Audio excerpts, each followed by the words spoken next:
Welcome to Weekly Digest, where we highlight the work of ministers of government as they push the administration's development agenda, picking up from where we left off last week. Guyana's beauty must be showcased so that the country can earn more through tourism. This statement from Minister of Tourism, Industry and Commerce, Unit Walren, during a visit to Lake Kapui in Region 2 on Friday last. Minister Walren says tourism has proven to be a major economic earner for a number of countries. Countries like Dubai, which I just came back from, they built their entire economy on tourism. Tourism is now a multi-billion-dollar industry in Dubai, and they continue to advance it and refine it, especially in this pandemic. Guyana needs to be showcased, to showcase this beauty, to showcase the people, to show to the rest of Guyana that this is what they're missing out. The minister says the PPPC government will continue to support tourism and will ensure that accompanying infrastructure is put in place. The government remains committed to ensuring farmers affected by recent flooding get the support they deserve. To this end, Minister of Local Government and Regional Development Nigel Darmlal in the last week spearheaded government's flood relief cash grant distribution exercise in Port Kaituma Region 1. This is the type of government that you voted for, where when you're in trouble, when you're in problems, despite all the challenges we have as a government, we still have to help our people. Minister Darmlal says agriculture is the most important sector in the country and the such government is committed to investing heavily in this area. Whether it is for business or pleasure, citizens and visitors alike can soon expect more competitive options for air travel between Guyana and Barbados. This comes as Inter-Caribbean Airways on Friday last launched its new route, which seeks to tap into the growing interest for regional travel with Guyana as focal point. Something Minister of Public Works Bishop Juan Edgell is pleased about. Guyana will begin on December 17th to benefit from 12 weekly round-trip flights from Inter-Caribbean, Guyana, Barbados, Barbados, Guyana. The sustainability of this project is also very important. We want you to stay in the market. We want you to grow, even if there are other competitors. Minister Edgell emphasized that Guyana's engagement with Inter-Caribbean Airways is part of a wider effort by the Dr. Mohamed Irfan Ali-led administration to position Guyana as a crucial hub for air travel. Minister within the Ministry of Public Works, Zidat Indar, also lauded the airline's presence, noting that this was possible due to collaborative efforts across numerous agencies to allow the airline a position in Guyana's market. This launched this testament that, one, Guyana is opening up back, two, the region is also opening up back, and that the COVID-19 pandemic that created a lot of worries, especially for the aviation sector. Certain parts of the world in the aviation sector is starting to recover, but slowly.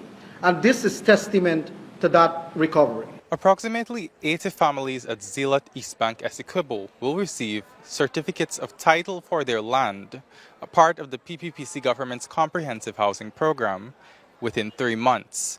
This was related to them by Attorney General and Minister of Legal Affairs Mohabir Anil Nandalal during a meeting there on Friday afternoon. By January, we should be coming back here with approximately over 80 odd titles, so that 80 families in the 2 phases will eventually receive their certificate of title for their land. Minister of Housing and Water, the Honorable Colin Crowell, said the matter goes way back to 1997, when the Guyana Sugar Corporation issued a block of land to the Sugar Industry Labor Welfare Fund, which was established to provide housing solutions for the families of sugar workers. I would have, about 3 months ago, received a letter from a concerned resident here of Zealat, and then similarly, same letter but written separately, a letter would have been written to His Excellency President Mohamed Irfan Ali, But the real genesis of that letter is that as the community here and focusing on Zealot 1, and I understand there's a phase 2, is the issue of ownership of your land. We apologize for the delay, but life must go on, and we are here to regularize it. Regularizing it involves a process.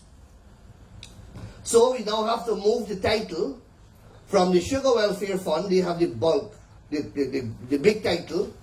We now have to subdivide it, and we have all the plans already drawn. All of your lands are on this plan drawn out already.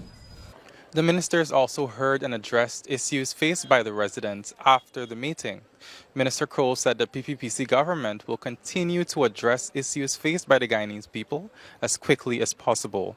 From Zealot East Bank, Essequibo, I am Kimal King, DPI. Senior Minister in the Office of the President with responsibility for finance, Dr. Ashley Singh, has delivered on a promise made to senior citizens in Fort Wellington. In August, the Finance Minister had met with and listened to the concerns of citizens who had been awaiting their pension for many years. On Saturday, Minister Singh was happy to have delivered on that promise at the National Insurance Scheme's Fort Wellington office, West Coast, Berbice. There is this perception that the NS is not as responsive to its contributors and its pensioners. And so, as the minister responsible for this sector, I initiated, in keeping with His Excellency the President's instructions that all of these institutions be modernized in the way they interact with citizens, I initiated a series of outreaches. And we have now had them in regions 3, 4, 5, 6. I'm very happy that we've gotten to a point where I would say, I think the numbers that I've been given indicate that perhaps about 80% of the issues that were raised. There are people who have been waiting for years to get their pension. That is not acceptable. Minister of Amerindian Affairs Pauline Sukai has advised residents of Barometer Region 1 to make use of the fertile land in their community to develop and cultivate agricultural produce. The minister gave the advice while handing over a $4.8 million tractor and trailer to the village on Friday last. Many communities still bring quite a lot of vegetables, whether it's green or ground, from Georgetown or from someplace else. When you can have fertile land developed, cultivated, and supply the need for local food in your community. The tractor will be used to boost agriculture development, forestry and transportation of goods and services in the community. Minister Sukai also told the residents to use the machinery for the expansion of food security in the country. A suicide prevention bill, which aims to amend current laws in Guyana regarding suicide, has been drafted and will be tabled in the Parliament soon. Minister of Health, Dr. Frank Anthony, made this disclosure on Monday during his address at the opening session of the Guyana Mental Health and Wellbeing Conference. The minister explained that the laws regarding suicide in Guyana are outdated, and as such, it is necessary to have these laws re-evaluated. Guyana's Criminal Law Offences Act, Chapter 80197, imposes jail time for persons who attempt suicide. The existing law labels attempted suicide a misdemeanor, and the individual is liable for 2 years imprisonment. When you look at our laws are really dated. Goes back to the time of the British and even, in the 1930s. And you might know that part of those laws, if you attempt suicide in Guyana, then you can be jailed for at least 2 years. And that is still on the books. We haven't used it for a while, but from the stats that you've seen, for every person who commits suicide, there are at least 20 persons who would have attempted suicide. So technically, if we have 147 persons who died of suicide over the last year, then multiply that by 20 and you can see how many people would have ended up in jail.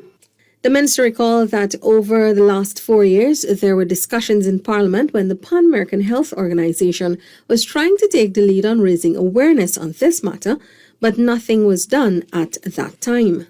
Contracts to the tune of approximately $750 million have been awarded to 13 contractors for the construction of 100 homes in Williamsburg, Hampshire, Quarantine Berbice. A contract signing ceremony with Chief Executive Officer of the Central Housing and Planning Authority, Sherwin Graves, was held last Saturday at the Berbice Chamber of Commerce office, Rose Hall Town, Berbice. Minister Kroll, during a site visit to Williamsburg, explained that persons will be selected from the agency's database based on their interest in acquiring built units. The process actually starts when you're applying, because sometimes when you're applying, you indicate whether you would like for the allocation of the lot or if you have a preference for the houses. And so we go back into our system and we identify such persons who have indicated. We make that offer. Once the necessary information, we do a pre-check to see if they can be able to pay for that cost, and then we pass that on to the bank. And then if they can pre-qualify, the list is there. Great care went into ensuring that the draft amendments to the Representation of the People Act, which were recently publicized, do not give anyone an electoral advantage. Attorney General and Minister of Legal Affairs Mohaber Anil Nandlal commented on the draft amendments during an interview with NCN on Monday. These amendments are not intended. And great care and circumspection were employed to ensure that that is clear. They are not intended, they are not designed to give any political party an electoral advantage. I want to make that abundantly clear. The Attorney General warned that legislative changes alone may not be enough to fend off attempts at electoral malfeasance, given how some provisions were deliberately misrepresented during the 2020 elections. Whatever weaknesses were in the law, they were exploited to their hilt. Wherever there was discretion, it was abused. Wherever there was latitude, interpretive latitude, it was vulgarized. Wherever there was an opportunity to bend the law to the repulsive end, it was exploited. These amendments, in the main, are intended to address those exploitations, absurdities, and vulgarities which were revealed during that 5 months period. The Legal Affairs Minister is encouraging the public to take an interest in the amendments in the period leading up to the document's introduction into the National Assembly, since the issues concerned are of national importance. The ongoing construction of works of 2 major roads in East Berbice, Quarantine Region 6, will soon open up 50,000 acres of prime farmlands. The asphaltic farm-to-market roads are being constructed at number 52 and 58 villages on the Quarantine coast. On Saturday, Senior Minister in the Office of the President with responsibility for finance, Dr. Ashni Singh, led a team to the locations to assess the work progress. The initiating of these 2 projects by this government is directly as a result of an engagement that the President and the leadership of the government, including at the regional level, the chairman and the vice chairman, have had with the community and with stakeholders in the community, including the private sector. The thoroughfare at number 52 village was awarded for $230 million, while the other at number 58 village was valued at some $640 million upon completion. These 2 projects are going to play an extremely critical role in opening up new lands for agricultural cultivation. The government's position at the highest level, at the level of the President and at the level of the Cabinet, is that all of these projects are expected to progress swiftly and on schedule and in keeping with specifications. Minister Singh also assessed the $100 million Molson Creek to El Dorado Road project. Construction of a new Bamia primary school to the tune of $346 million will begin soon. The school will be able to accommodate up to 800 students from Bamia and surrounding communities. The contract for works to begin was signed on Monday at the office of the Minister of Local Government and Regional Development, Nigel Darmlal. This contract is expected to be completed within 20 months. So we expect by 2024 that students are going to be housed in this school and it will be operable to its full capacity. Minister Darmlal also urged the contractor to complete the project on time and to also employ persons from the region on the project. He said an engineering firm was also contracted to provide supervision during the course of the construction. This now brings the total project sum to $366 million. Part of the vision of His Excellency is to ensure that whatever resources we place into different regions, that employment creation is one of those outcomes, as well as wealth generation. So this is not just an investment in a school alone, but it's also an investment in the wider economy of Region 10. The Maracaibo Safari has returned after being placed on hold due to the pandemic. Though usually held in February, this year the safari was held from the 5th to the 7th of November and saw 7 off-road vehicles embarking on the drive through the wetlands. Maracaibo Sand Safari allows us to further develop our adventure product. Guyana is known as an adventure, nature-based destination, and this abodes well for the product that we have. Maracaibo is one of the communities that we've been supporting here at the Guyana Tourism Authority. With the GTA's support, Maracaibo has been able to launch recently the Ubudi Lodge. 9 other communities are similarly being supported by the GTA.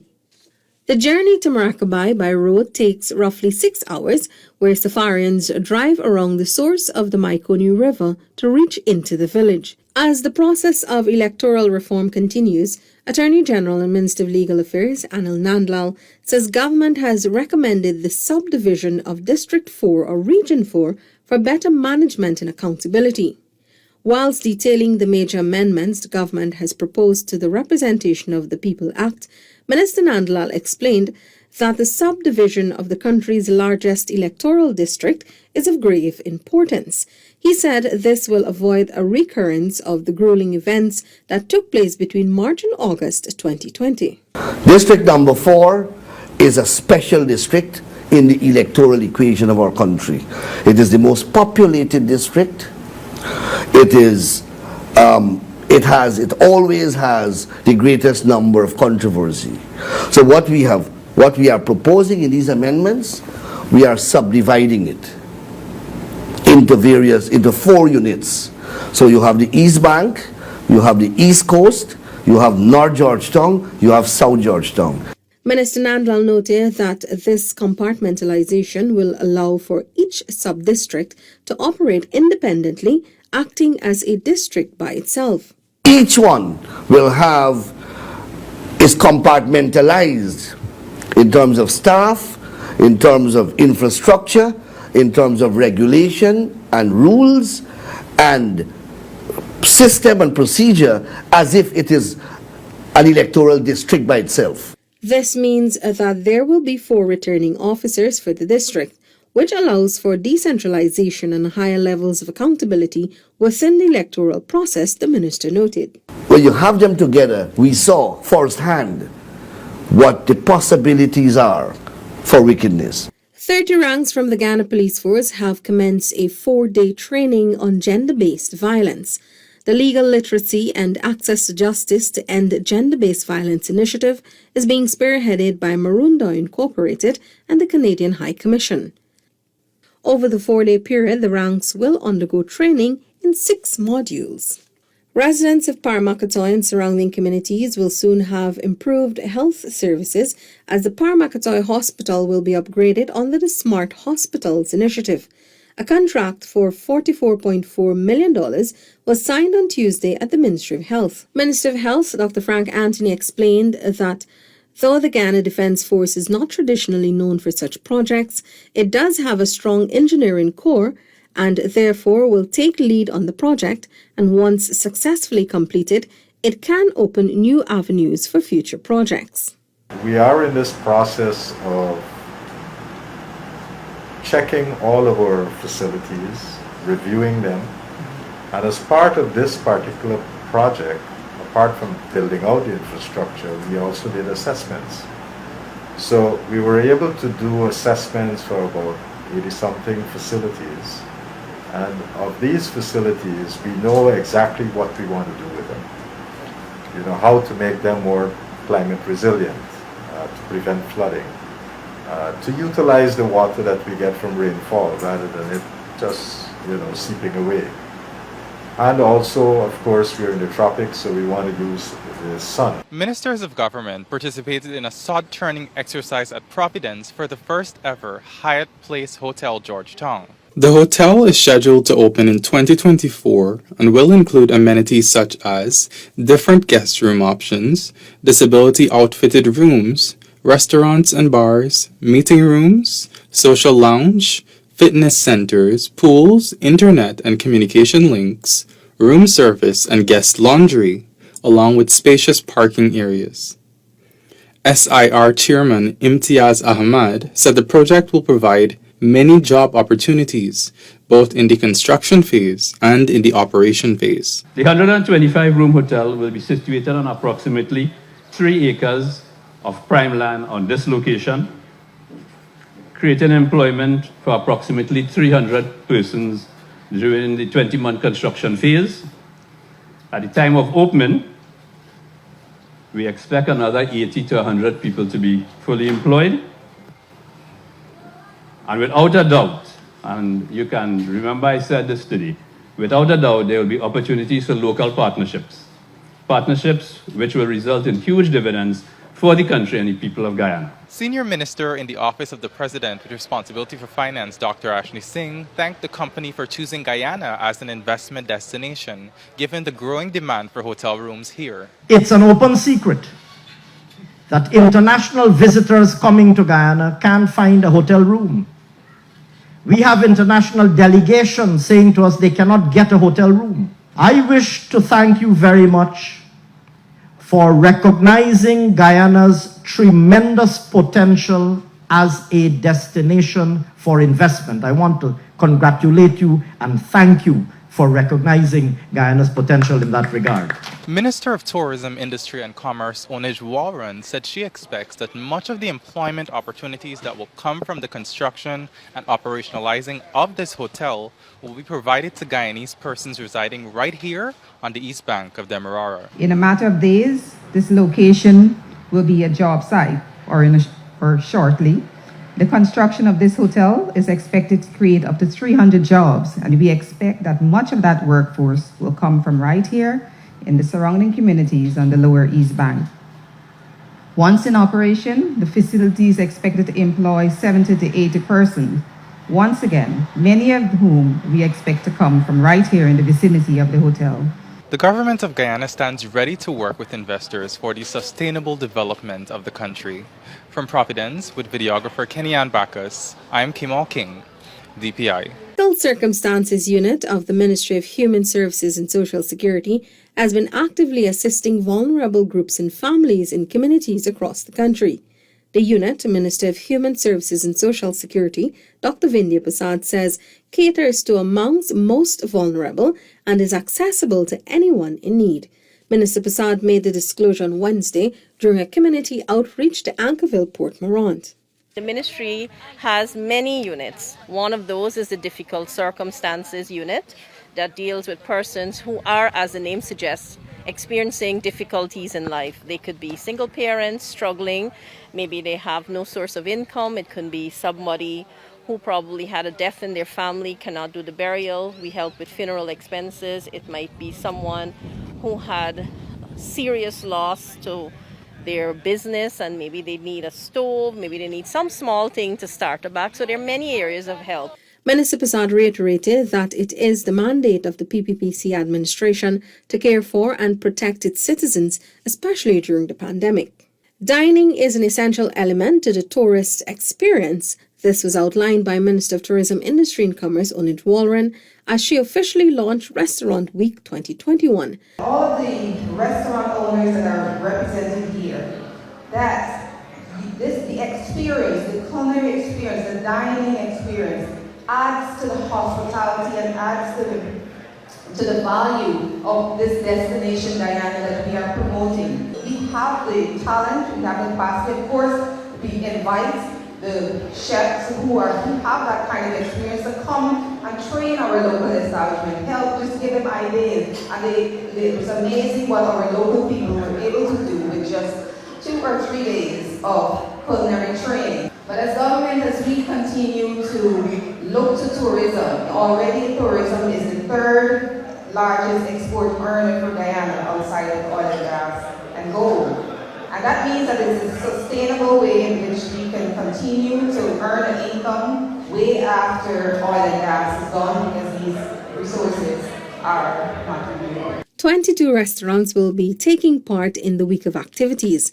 The minister is urging them to aim for higher standards and to use local produce to create a lasting experience for visitors. Prime Minister Brigadier Retired Mark Phillips on Friday commissioned a $96 million regional disaster management centre in Lethem Region 9. The centre is the first of its kind in the country.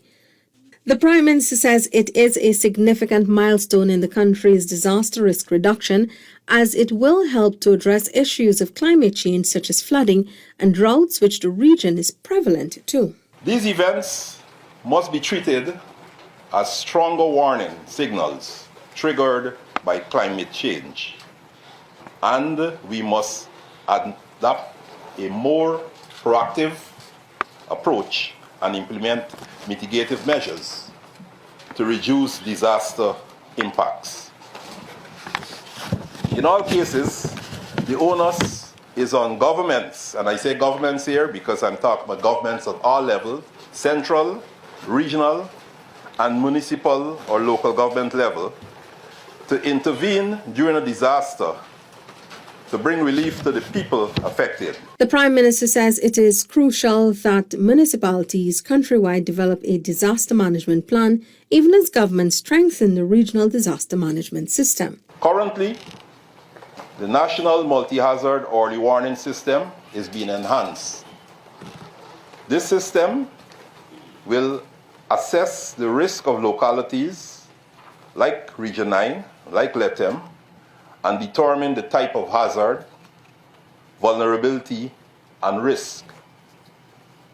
The early warning mechanism is designed to ensure that disaster management is integrated at the regional level among all stakeholders, inclusive of central government, civil society, private sector, and community-based organizations. The Regional Disaster Management Centre serves as a shelter, a warehouse for disaster relief supplies, as well as a disaster management conference area.